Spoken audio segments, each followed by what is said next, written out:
Hey, it's that one thing we do. Do you mean where we review 2 episodes of a show and let you know our opinion on it if it deserves more than just one shot? No, that other one thing we do. Quietly sit and cry in the corner because you have to go to work and capitalism is the bane of my existence? I was thinking, like, specifically that we do, not that, like, every same person does. Okay, the interstitial podcast where we talk about the things we've been doing, reading, and watching? Yeah, that one. That's the one we're doing. Yeah. Well, I can make it as quick. I've been doing nothing, watching nothing, and that's not true. I've been rewatching Sons of Anarchy. No, I could say that and it'd be true. That's not true either. You've been reading something, or... Oh, yeah, I have. I bet you can't guess what or by who. Is it The Animorphs by Applegate? Fuck! By K.A. Applegate? Did I get it? You did, you got me. Oh, you're doing an Animorphs reread? Amazing. It's only like 54 books or something. Yeah, it's fine. I'm already on the eldest. Nice. Mm-hmm. How's it going? Weird Old Space Wizard is Weird Old Space Wizard. If you haven't, like, as an adult, went back and, like, looked at, not even have read, but, like, looked at the contents of Animorphs, and you remember reading those books as a child, you really owe yourself a look back at those books because they're wild. Yeah, they get wild, man. Now, what are you actually reading? I'm going to assume Cosmere and Sanderson. Yeah. I mean, before that, I was reading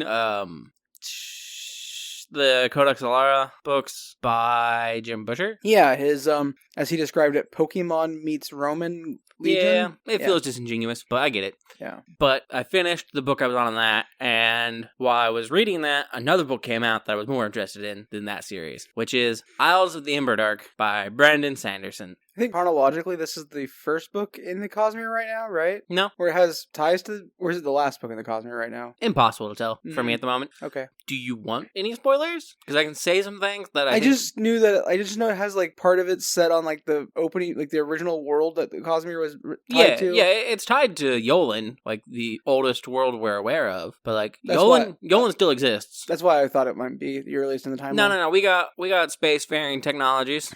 Okay. And we've got mentions of characters that appear in other books. Nifty. Multiples. I found out someone becomes a Silverlight Arcanist that they don't play a big part in any of the books, but I was happy to see him pop back up. Is it one of the 2 priests? No. Oh. It's Huio. I don't know that person by name. Lopin's cousin who awakens before him. Oh, yeah. Huio becomes an Arcanist, man. That's amazing. Yeah, Huio is a Silverlight Arcanist.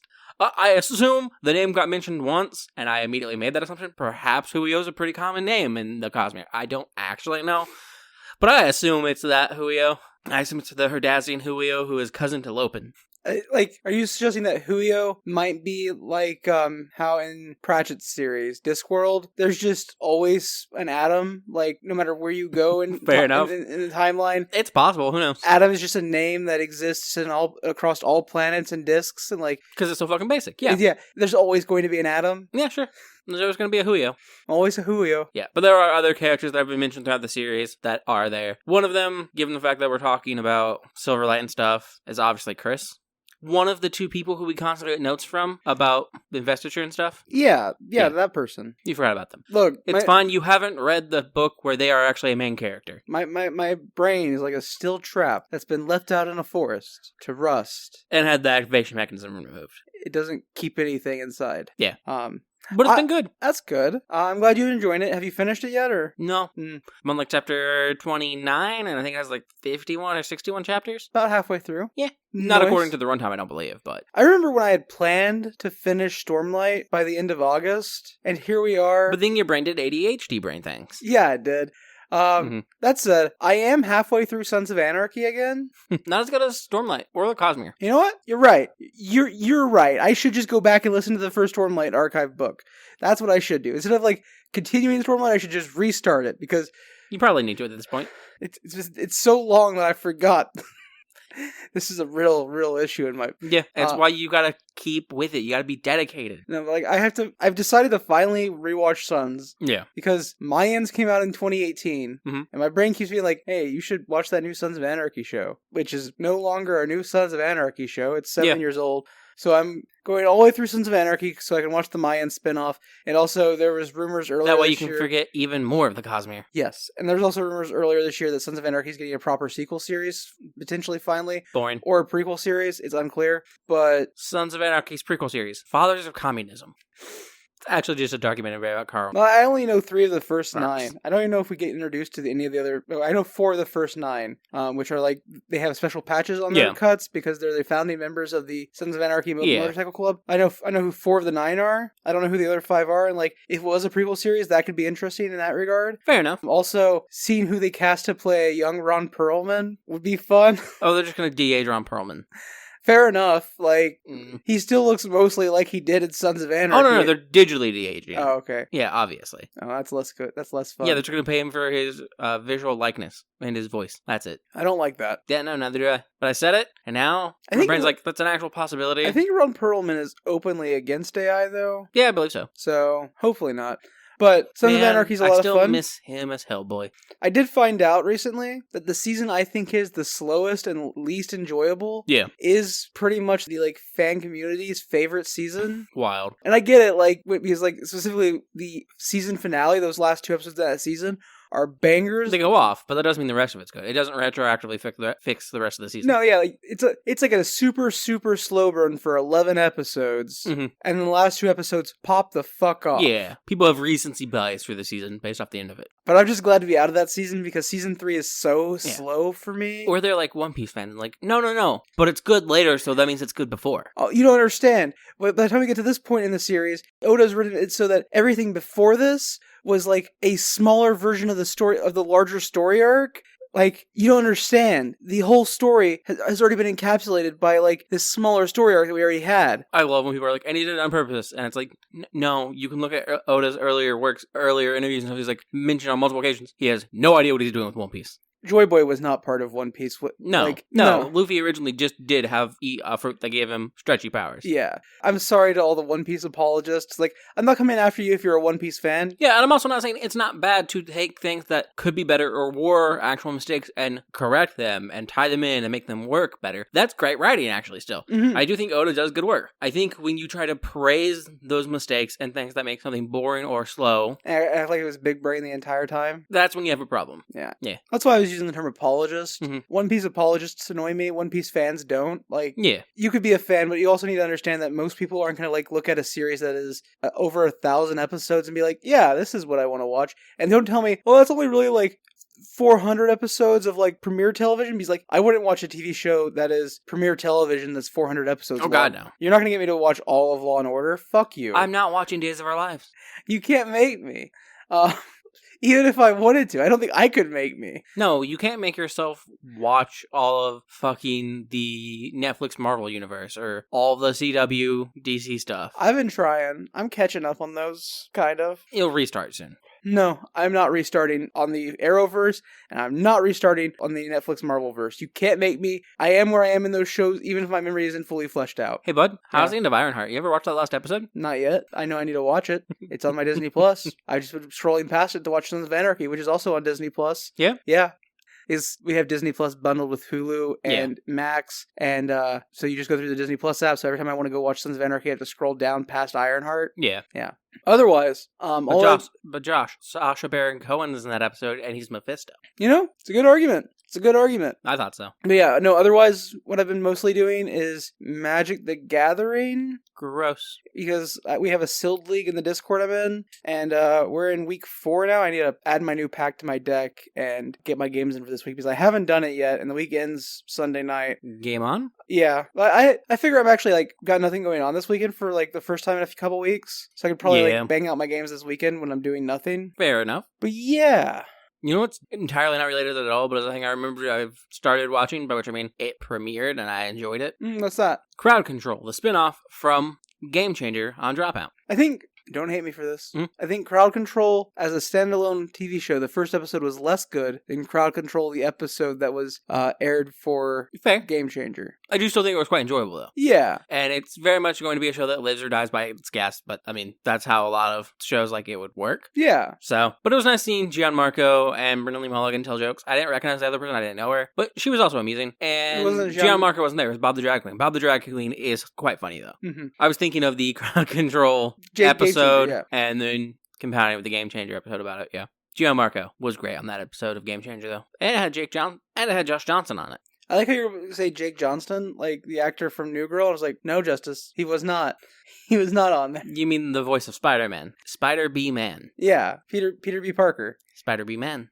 God, are we getting the third movie of that ever? It's been unclear. There's been talks about it being in work. There's been talks about it being coming back. I don't know, man. Like, currently in Magic the Gathering world, we just finished getting spoilers for the new Spider-Man set that has their pre-release next weekend, which means it comes out in like 2 weeks. And all I can say is the Spider-Man spoilers just made me want to rewatch the Spider-Verse movies. And I just want the third Spider-Verse movie already. They're the best Spider-Man movies we've ever gotten, and they're so good, and the music's good, and the animation's good.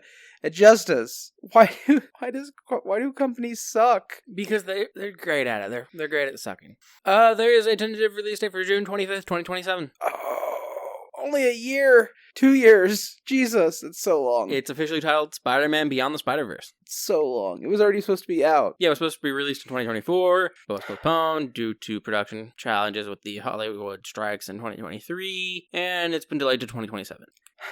Hey, it's better than when someone was like, hey, you remember how actors striked? Yeah, cool. Because of that, we're just not going to do this movie. That's what they originally said. I know. Which was stupid and heartbreaking, and I'm still upset that we got 2 more years to wait. And let's be clear, not the biggest challenge to production. Obviously you would have to wait for the strikes to end before you could redo any of your voicing or any of the mocap you wanted to do with the actors in. Mm-hmm. But it's an animated film, and the animated guild was not on strike. Do they even mocap for Spider-Verse? I assume. Are you sure? Because I assume they might do for some of the rotoscoping scenes. Okay, fair enough. Because it does use a few rotoscopes here and there, and even if you're doing a lot of hand-drawn art, they're also doing 3D art in it as well. Okay, fair enough. So modern 3D animation with big studios, they often still do a lot of mocap, just because it helps with more fluid movements, and then you can set your rig on that mocap points. Okay. And it really helps with some fluid movement, especially if you're trying to do tinier things with more hand movement or body movement. Yeah, because you just don't worry about mocap for face stuff most often with animation. Because I know AI programs, artistic animation, video game animation, different. If you're trying to recapture looking like people, but because I know even AI programs at this point can't capture human movement well. Yeah. And I'm not sure. It loses some of its fluidity. I'm not sure what the exact scientific reason is behind it, but people just move in a way that computers can't fully replicate. Yeah, trying to do it basically by hand. You have so many vector points you have to hit, from my understanding. So different points along a trail to get the fluidity that it's just off and being ever so slightly too linear with your vector points. Basically, is it because it comes across more jagged and unnatural because it's moving too precisely? I was gonna say, is it because a computer wants to move from one position to another directly, and humans are much more wasteful about the energy production? Humans are much more wasteful about the energy use when they're moving, and they don't move directly from one thing to another. From my understanding, that's basically one of the big issues. So if you're doing it by hand, you need all these different stops in between. Mm-hmm. Which is possible to do. It's just, as a person doing it off the top of your head, getting every single one and in a way that feels natural is harder. There are people that can do it, and they do it fucking crazy well. But mocap or video reference are both massively helpful. Fair enough. But totally different topic. And we won't actually get to talk about the actual thing about to bring up until October. But next weekend we're heading to Louder Than Life. Yes. Which is a music festival in Kentucky. Mm-hmm. This year it's actually at Kentucky Kingdom, Six Flags. Yeah. And there will be rides going, which is cool. Wow. I think the website said that all the rides are off except for the Ferris wheel by either 9 or 10 p.m. all the rides turn off. Fair enough. The Ferris wheel runs an hour later than that. But I can't wait to catch bands I've seen before from the top of a roller coaster. Yeah, fair. That sounds... I don't know that I'm actually hitting up any park stuff. I definitely want to try it. I definitely want to try the coasters. I like coasters a lot. I probably won't. I think they're fine. You don't want to ride the big Ferris wheel while watching Cheetos perform? Ferris wheels bore me. You don't want to ride a roller coaster while watching Deftones perform? I'm not a huge fan of roller coasters. They're not bad. I just don't like them. I don't hate them either. They're fine. Well, I was bringing up Louder Than Life partially because over the last 2 days, Justice and I, with a large help from our friend of the show, Matt, have put together a playlist for the 2 days of Louder Than Life we're going to, of every band that is there across the 2 days we're there. Yes. And it was done at the behest of somebody else we're going to the concert with, because they're you guys know so much more music than we do. Blah, blah, blah, blah. Let me tell you, there are so many bands across those 2 days of Louder Than Life. I think it's something like 99 bands across 2 days. I think it was 44 on Saturday, 45 on Friday. Something like that, yeah. There's so many of them. And I think I know quite a bit of music. Yeah. I still didn't know like at least a third of these bands, maybe a quarter of the bands. I'd say more about a quarter, a little less than maybe. But it's so much music. Mm-hmm. Do you know how many, like, 5 songs per band on a playlist? That's like so many songs. Yeah. Like over 400 songs. Yeah. Almost 500 songs. Listening to that many songs, like I listened to more than that song. That number. Well, I didn't listen to more than 500 songs because I didn't do the entire playlist by myself. But I listened to more than 5 songs per artist because it wasn't just plucking 5 songs and slapping them on a playlist. It was like finding 5 songs that like both encompass this band's current playlist, this band's current set lists, and also like what this band sounds like, and like what's some of their more popular stuff, or if I know the band, what's the song I really like. Yeah. Fuck, so much work. Once I get that playlist moved to Spotify, I might post it in our show notes. Fair. Just so people can have it. Fair enough. It was a lot of work, and I don't want to just do that work for 4 people, 3 people, 2 people. I don't even know if I'm going to... I mean, I know I'm going to listen to it as we're going to Louder Than Life, but, like, I don't know if I'm going to use it at all after that. So much work, Justice. Well, obviously you sent it to friend of the show, Matt. Yeah. That way you get a little bit of extra mileage out of having done it. Yeah. Anyways, really excited about Louder Than Life. Yep. Want to talk about, like, the bands you're most excited for? No. No? No. Just because you don't know off the top of your head what bands you're most excited for? Or yes. Do you want me to show you the, like... I can pull up a set list. Well, it's technically still a set The list. schedule? Yeah. Fine, you go first. I'll pull up a schedule and look through. Alright. Well, some of my most excited ones are kind of easy, because I'm always excited to see Avenged Sevenfold headline a show. Never seen them. You've never seen Avenged Sevenfold! I'm so excited for you now! Okay. So good. They're fine. That hurt me, deep in my soul. I know. That's why I said it the way I did. Why are you coming at me like this? Because you're old and your music is old. This hurts. Like, I don't know why you're attacking me. Alright, so I got my 5 most anticipated bands for me. I'll go ahead and work through them, probably vaguely in reverse order. So, Story of the Year is definitely my, like, top 5 bands I want to see from this that I haven't seen before. Just specifically because, as an angsty teenager, Story of the Year was, like, one of those bands where, like, you just scream along to every lyric of the songs because, like, you feel that angst. Story of the Year is an angsty band, and they have so much good music. And I forgot they did Christian Cage's, the wrestlers, first WWE entrance music, and I love them so much. So, super excited to see them. Fair.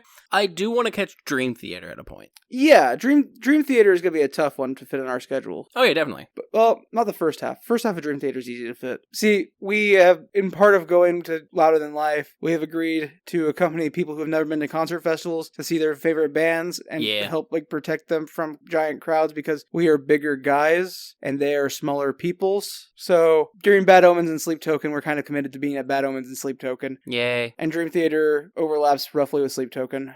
It's fine. On the bright side, Spirit Box doesn't overlap with either of those. True. But yeah, Dream Theater is a band I want to see. They're not in my top 5 most anticipated, though. Story of the Year, North Lane. I guess this isn't reverse order anymore. But North Lane is also the same day as Story of the Year, but North Lane is earlier in the day. And I'm super excited to see North Lane. I've had 2 opportunities to see them in the past, and both times managed to miss them. Wild. North Lane's pretty dope. So excited to see them live. Then Mudvayne, fair. Mudvayne I'm super excited for as well. If you don't know who Mudvayne are, I don't know, like, where you've been for the last 2 decades, but Mudvayne is essentially the spinoff of Chad Gray and another member of Hell Yeah. Yeah. And for a while there, Mudvayne wasn't making music or doing tours. But they're back now. They're back now. They just released a new single. And they're on Louder Than Life this year, and I'm so excited to see them. Then my last 2 bands I'm excited for are Stone Temple Pilots. Oh yeah, fuck. Yeah. And, like, Stone Temple Pilots, like, I'm not the biggest Stone Temple Pilots fan, but just getting to see them before they, like, eventually stop touring feels like a moment, and I'm super excited for that. And also, I'm not gonna lie, I like all the big Stone Temple Pilots songs. Who doesn't? And then lastly, Chiodos. I've never seen Chiodos. Yeah, seeing Chiodos would be nice. Also, I'm partial to possibly catching some Hatebreed or Devil Driver, and then maybe some Disembodied Tyrant, which should be easy since they're performing earlier in the day. Mm-hmm. Yeah, and the Browning's not a bad call if I can fit it in. Browning are very good live. Yeah. I've seen Whitechapel 3 times live, and they're at Louder Than Life. And I want you as an audience to know, and I say this every time I talk about Whitechapel. I've seen Whitechapel 3 times, and I've never intended to see them once. It just so happens they have toured with bands I want to see. Yeah, it's because they're well respected and they're a good band. Yeah, well, they're a very good live band. Every time I've seen them, they put on a good show. Like, I have nothing bad to say about their live performance. I just don't like their music. Fair enough. And that's on me. Yeah. But they toured with the Browning once, and I went and saw that show, and I was like, yeah! And then I was like, Whitechapel, yay. Yeah. That show also had, I think, Glass Clouds on it. Dope. Which was so good. It was right when Glass Clouds had dropped their first album. Fair. Yeah. So I'm probably going to see Whitechapel again for a 4th time next weekend without meaning to, because that's how life goes. You put Whitechapel and me in the same venue, and I happen to see them by accident. What about Suicide Silence?